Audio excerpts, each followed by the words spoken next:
Hey guys, my name's Crystal Kenny, and I'm in love with creating. All things artistic and imagination involved. I'm an American girl who chased her creative dreams all the way to Paris, France, making a living using photography. This podcast takes you inside the stories of all the artsy folks I've met along the way and gives you that extra push to discover your creative gifts. The desire to create is deeply inside each and every one of us, and I give you the tools and inspiration to find a new way of living a more creative life. This is La Vie Creative, the podcast.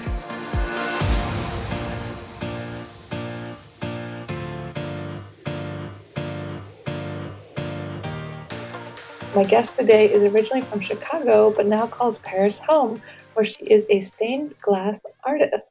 She also writes poetry, portraits, and incorporates all of it back into her stained glass art. She even recently released a collection of poems entitled Stained Glass Poetry, which was released and published by Paris Heretics. Please welcome to the show, Alison Koehler. So welcome to the show, Alison. I am very happy to have you here. You are my first stained glass artist, poet. You do all the things, and I want to explore what you do more closely. So thank you for being here. Well, thank you so much for having me. It's a pleasure to be talking to you today. I just want to dive into what brought you to Paris, because you're originally from Chicago, correct? That's right. Well, I guess I came to Paris first when I was in college. I did a study abroad program in the south of France, and then had a chance to spend a year in Denmark after finishing school to work with an artist there. And sort of by chance, I was able to return to Paris. I had a relationship with someone in Paris at the time, and I was able to return for those reasons, and was always interested in sort of, well, so much of the art that came out of the city. I had a chance to return here, and I wanted to improve my French, and I guess continue to discover art and sort of what I'd be doing with my future. And it was during this sort of second time in Paris that I happened to meet a stained glass maker who in Paris. It all started here. It did, yeah, it did. Before that, I worked a little bit with glass with the artist in Denmark, simply because she made her own frames for her work. So I kind of learned to cut glass to make frames, and sometimes the glass would break in interesting ways, and I always kind of liked those shapes, but didn't know what to do with them, and sort of found my way back there eventually when I was here. Interesting. So you kind of got a little like preview of that working with this artist, and then you came to Paris and you met this stained glass artist, and you took interest, and they took you under their wing. Yeah, I could say that. He kind of gave a sort of a weekly workshop, and I was just sort of curious about sort of learning to work with the medium a bit more. Prior to that, I did a lot of drawing and painting, and I feel like that still serves as a really important base to the work that I do today. And I guess, yeah, there are lots of relationships between stained glass and in other mediums, like drawing and painting, color and line, but it's also completely a world of its own. Yeah, it's really interesting. And I love what you said about you take stained glass and you fuse it with poetry, with portraits. I mean, you've really taken stained glass. You do installations, you do performances. Talk about how you combine those things. Like, talk about the performances you do with art pieces. Sure. Yeah, I guess there are many different ways I try and kind of combine those two worlds of stained glass and poetry. I guess I both sometimes the poem I'm working on will kind of find its way into a window and vice versa. Um, I I've had a chance to perform my poems um, on stage in different kinds of environments, and have integrated sort of live glass elements um, on sort of in different ways and different occasions.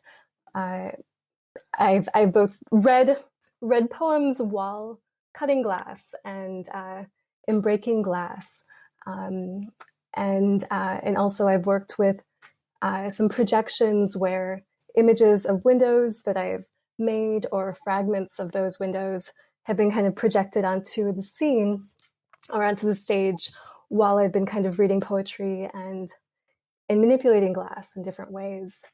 And yeah, that's sort of one arena in which I've tried to combine those two worlds. What inspired that? Like when you just woke up one day and you're like, I think I'm gonna like cut glass while I read poems. Like what? Gosh, I mean, I guess it was sort of a gradual process. No, that wasn't really how it began. I guess I mean, it's hard to say even which came first. I guess I've been writing since I was pretty little, but I guess I was sort of pursuing more of a visual art sort of trajectory, and then started to write more again when I was I had a chance uh, to work in Scotland for a few months in stained glass archives, sort of following my studies in France, and I sort of started writing again, kind of back while I was in an Anglophone environment, and then sort of moving back to Paris. I sort of continued to like work with words and perform some of the poems I was writing in kind of open mic settings, and sort of separately, I was continuing to make stained glass, and I was invited to do a performance with a choir, actually, inside of a church, What? in which I was invited to both read some poems, and sort of during the rest of the concert, I was backstage kind of making glass compositions that was filmed and then projected onto a screen Wow. behind the choir. And so that was sort of an idea that I came up with the person who kind of directed that particular event. So that was I was sort of invited to kind of collaborate on that project. Mm-hmm. And I just thought it was really quite rich to integrate those two worlds on stage. Yeah. And What an yeah, opportunity.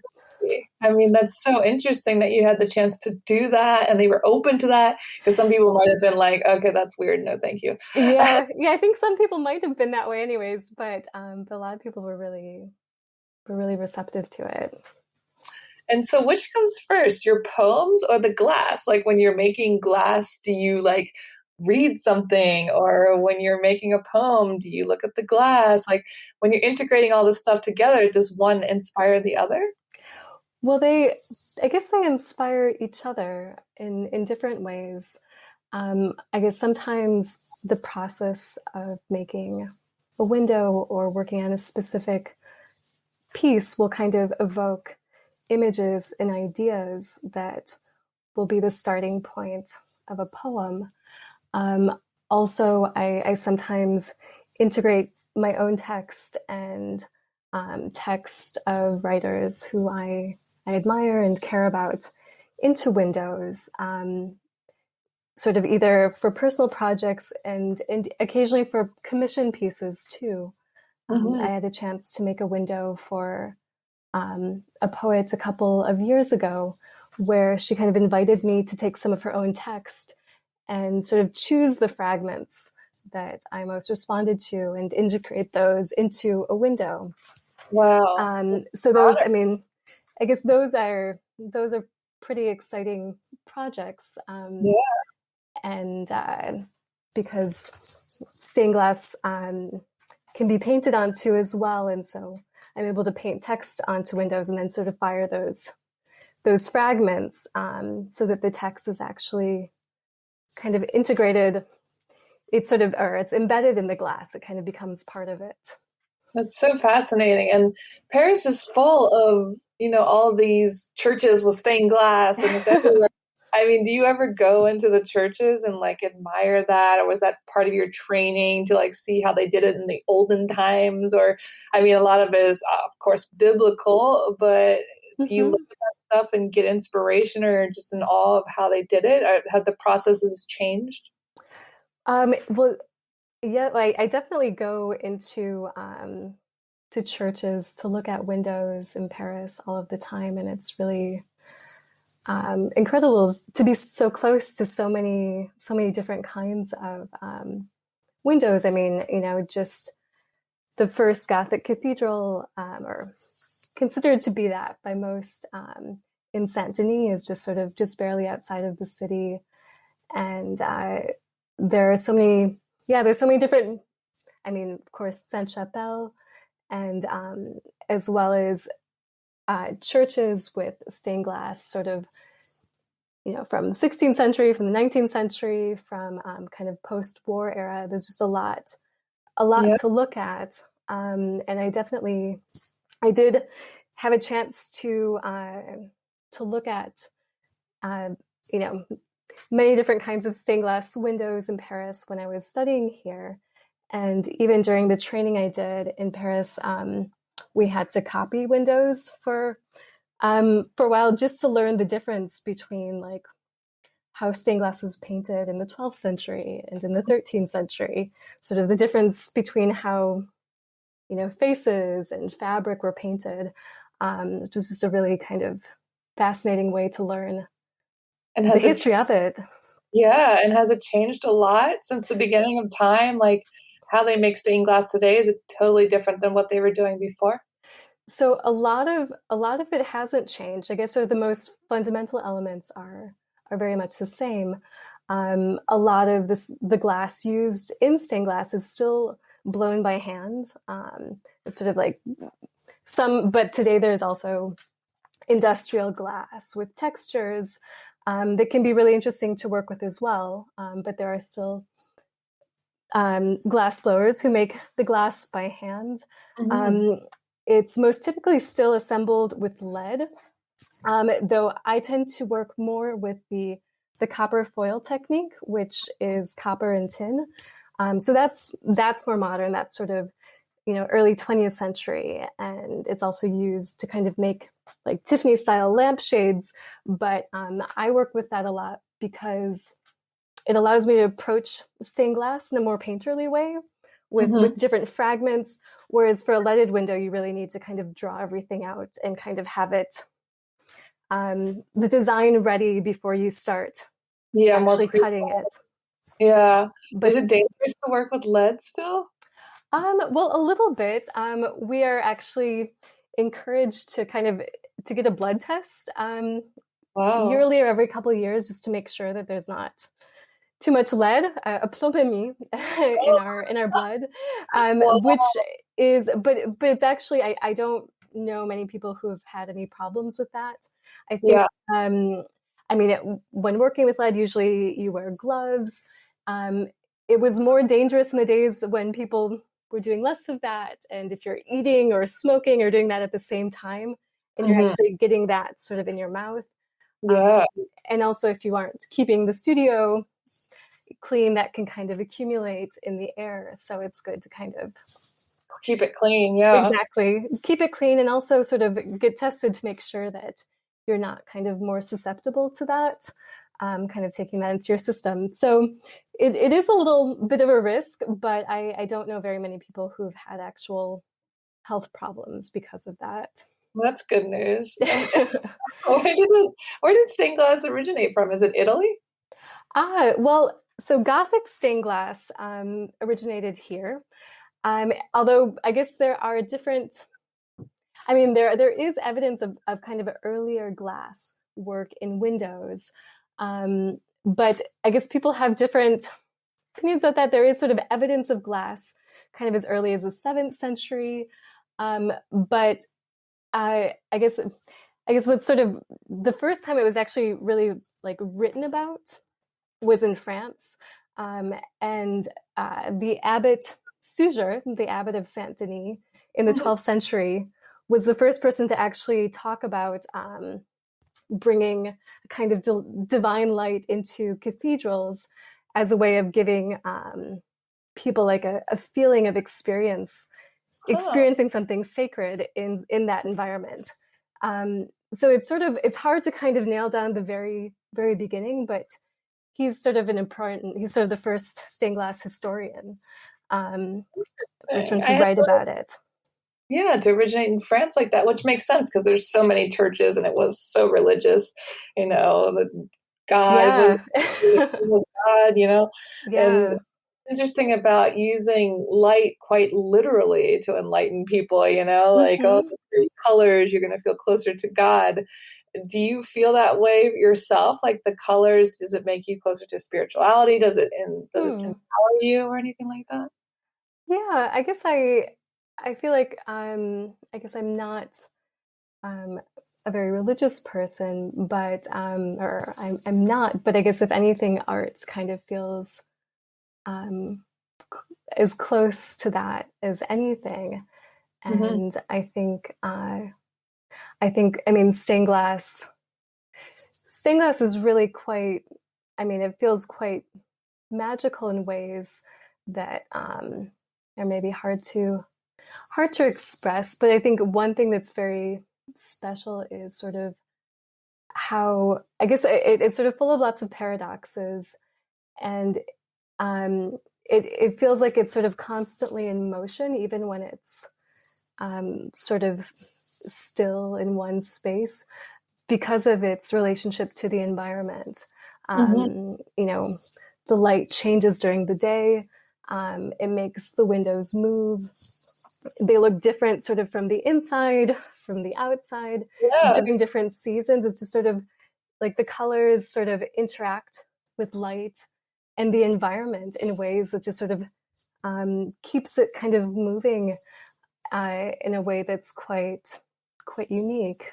Yeah, that's really fascinating when you say it that way. I mean, I feel like you can't plan all of that even as the artist, how you can, to a certain extent, how the light is going to interact with your Mm-hmm. class, but you can't plan it all. It's kind of like your art comes to life on its own. Yeah, yeah, definitely. I mean, you can kind of arrange shapes on a light table and kind of see how it will, or get an idea of how it'll look when it's sort of up um, and being seen sort of through the light. But there's always a sort of element of surprise, like the moment that it's actually assembled. It's something you can kind of like see in your mind, but then when it's actually finished, there is still something kind of impossible to fully see. And then even when it's done, it's sort of constantly moving and changing Hmm. um, because of the light and sort of where you place it. My mom would be obsessed with meeting you. Our whole house is full of stained glass Oh, windows. really? There's an empty window, and she has so much stained glass that she has to keep some in the attic.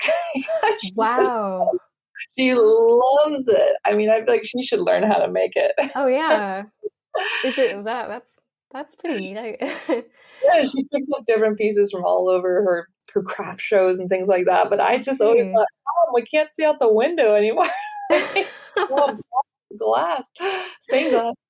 Uh, maybe she was a stained glass artist in another life. She just respects it so much. Yeah. It's really funny. But talk a little bit about the community of stained glass artists. Like you work in a studio with another artist. Is it a Mhm. small group of people who do this kind of work? Do you know each other? How does that work? Well, I mean, I guess it's relatively small, but probably bigger than you might think. Um, I share the studio with one other artist.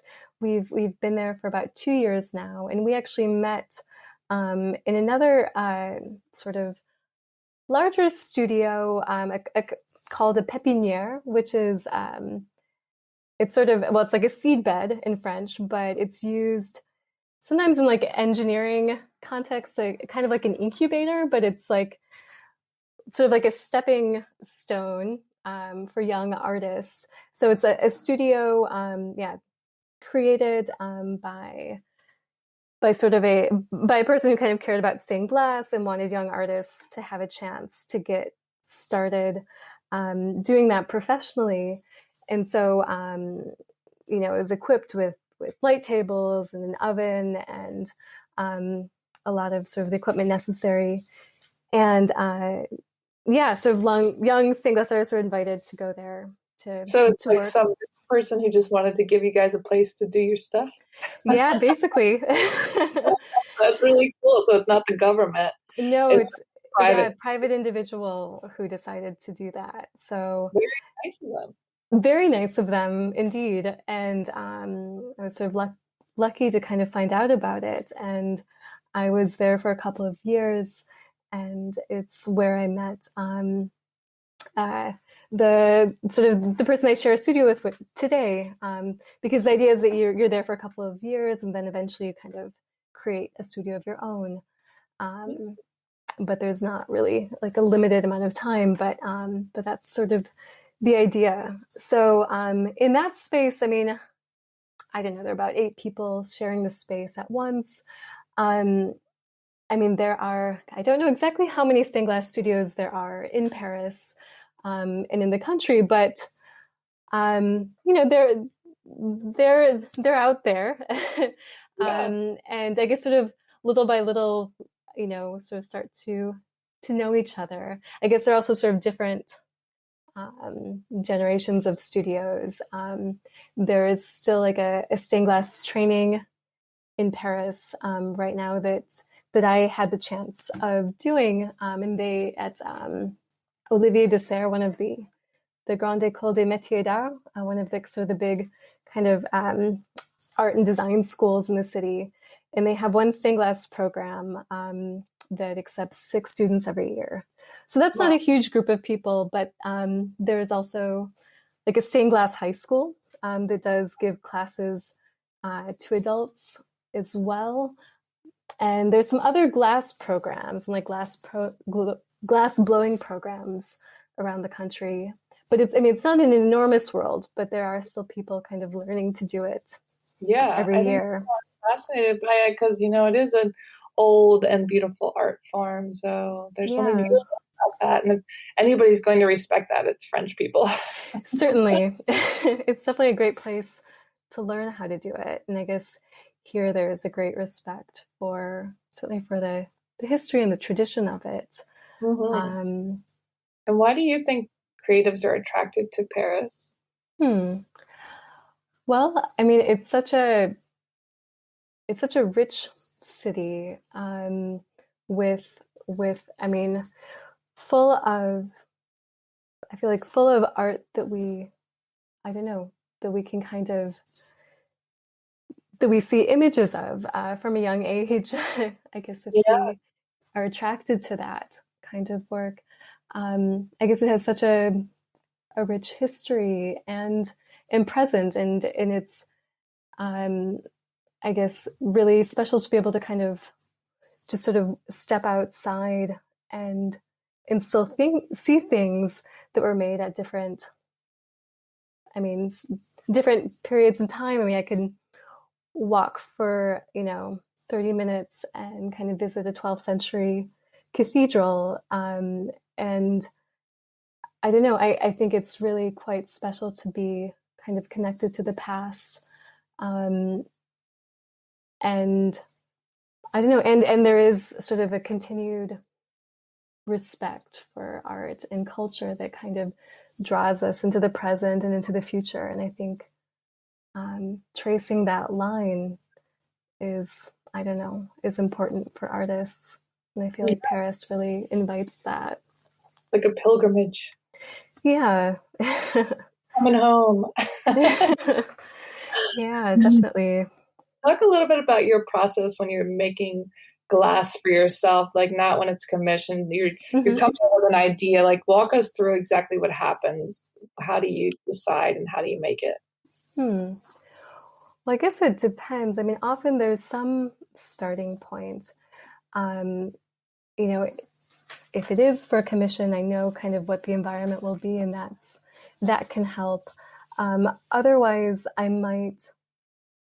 begin with something like a found frame, um, and that'll give me a shape to start with, and sort of from that shape, I might kind of, I guess I like to sort of dance between sort of, I like to integrate happenstance into the process. So I might have sort of the shape of the frame, and then I'll sort of take out my boxes of like broken pieces of glass that I've kind of collected over time and start arranging a composition that kind of happens, I guess, sort of little by little, rather intuitively. And I guess often one color will kind of take me to the next, to the next, and maybe I'll kind of sort of begin the design and sort of take it apart and begin again. I guess the way one might kind of step into a painting or something else, but more of it, but with broken pieces of glass. I kind of sometimes let the shapes I find navigate the composition I start to build. And I guess that's sort of, I really don't have other specific starting points for a commission or for a specific project. But I might actually take either a poem I'm working on or one that I've read recently and kind of let sort of the images and the emotions sort of be the starting point, even if I don't have a vision of what that will sort of translate into. But that sort of can be another way to kind of begin and to sort of allow myself to kind of move from one piece to the next and let it emerge. I guess I feel like it's often important to be in a space where I can't see exactly what the end point will be. Like, I feel like that's often a very rich space, even if it's a scary one. I feel like in order to move into something that might actually, I don't know, have the power to kind of to show me something new, and from that maybe show someone else something that might make them feel too. It's important to be in this space where I can't, to be a little bit lost at some point in order to move through that into some space that's you don't know the beyond. end. You don't know the ending when you start. You're just kind of moving through it, and whatever comes to you comes to you. Yeah, exactly. And again, I try and integrate that into commission work too, but sometimes there's a little bit less space for that, depending on the project. Not everyone is open to that total not knowing, but some people are open to at least a degree of that, because in the end they'll get something that's completely unique.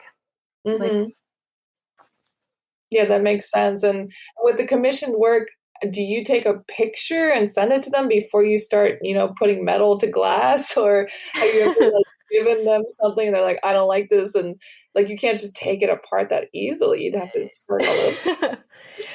Well, it really depends on the project, but oftentimes I kind of have a conversation with them, and I don't mind starting with constraints. I mean, already there's sort of the constraint of the space where it's going to be, and then maybe they'll ask, for certain colors or certain tones, and maybe they'll even want kind of figurative elements, which I'm open to. And oftentimes I will actually draw out some initial designs, and we'll talk about those. But oftentimes within the design, there's a little bit of space. Like there might be kind of like patches of color that in the end, like I don't have the final shapes fully fixed, but they still there's still an idea of what they will look like. So it's not going to be a total surprise. Some people actually prefer to kind of wait until the final piece is complete and just sort of accept that. Other people kind of want photos sort of during the different stages. So I can actually take photos sort of while like the fragments of colors are sort of placed side by side before I've put the metal around them. Mhm. But with the copper foil technique, it's a little bit more flexible. I put copper around each piece and then it's soldered with tin. So I can show them sort of the image of the window in process before it's been soldered. And if ever there's a problem, we can talk about that Yeah. and potentially make adjustments. So it is possible to talk about it like through the process, but some people are actually kind of like the idea that it's a painting and that it's sort of going to be a unique piece, and we agree on certain elements, and then they kind of trust me with it, which is a huge which is big to be given. That's what you want as an artist, right? To be like, Yeah. I'm an artist, I have the talent, just let me do it, and you just give me the money. Yeah, that is the dream. Yeah, that's when you become Exactly. the big guns, where they're Yeah. just like, oh, we question her. She's a goddess, she knows the direction we're heading. And do you have any advice for other people who are searching for their creative talents, who may feel like they don't know what they like or what they're good at? Hmm. Well, I mean, I think it's really good to kind of so like being in that space where you don't know what, like if you don't have a vision of what you want to make. I actually think that's a really important space to be in, even if you know you love to paint or whatever. If you already kind of have a medium that you're most sort of drawn to, um, I think it's if you don't, I think it's great to, like, if ever you're just sort of in a space where even this space that feels full of conflict or confusion, to just sort of sit down with like those feelings and I don't know, pick up a pen to write something or to make shapes, and to actually allow yourself to be in a space that is maybe confusing Yeah. and difficult, and to just try and like sit with it. I mean, I feel like recently we've been given a lot of time, a lot of solitude potentially, and time for reflection and time to be in spaces alone. And I think that that's really, I don't know, it's good to try and just sort of feel whatever is felt and try and kind of allow that to come out in words or in shapes, and to not really judge it. Yeah. So use it as kind of a form of therapy, and to use Yeah, emotion, to make something else, even if it's not the best emotion. exactly. And I think often to engage with whatever we're feeling in a moment, even, I mean, it doesn't have to be a negative thing either. I feel like if we just try and sit with it and engage with it and maybe kind of get it out however it comes out, um, we have kind of a greater chance of being able to communicate that Mhm. with someone else, Yeah, it and maybe inspire someone. sounds like meditation. Just let the emotion pass, and make Yeah. art of it on the way. Yeah, yeah, exactly. And where can people connect with you online? So people can find me either through my website, which is alisonkoehler.com, or on Instagram, I'm at Alison Grace Koehler. Also on Facebook, I'm at Alison Grace Koehler. So you can find me there. And yeah, those are some of the best ways to find the work that I do and get in touch. And do you take international commissions? Like, can someone in America order your beautiful glass to be shipped back to the States? Yes, yes, that is possible. I guess depending on the size of the window, just that it's just an extra cost for shipping unless I'm actually able to travel over there and deliver it. Lots of bubble wrap. I'm In sure my mom person. is calling. Oh yes, well, it's certainly doable. Well, thank you so much, Allison. It was so great to learn about what you do and your process, and I hope we can meet in person soon. Yeah, I hope so too. Thank you so much. Thanks so much for tuning in to La Vie Creative. You can find more information on MissParisPhoto.com. And if you enjoyed this show, please feel free to share and spread the word for all my creative guests. We have the power to help them to keep doing what they love. See you next time.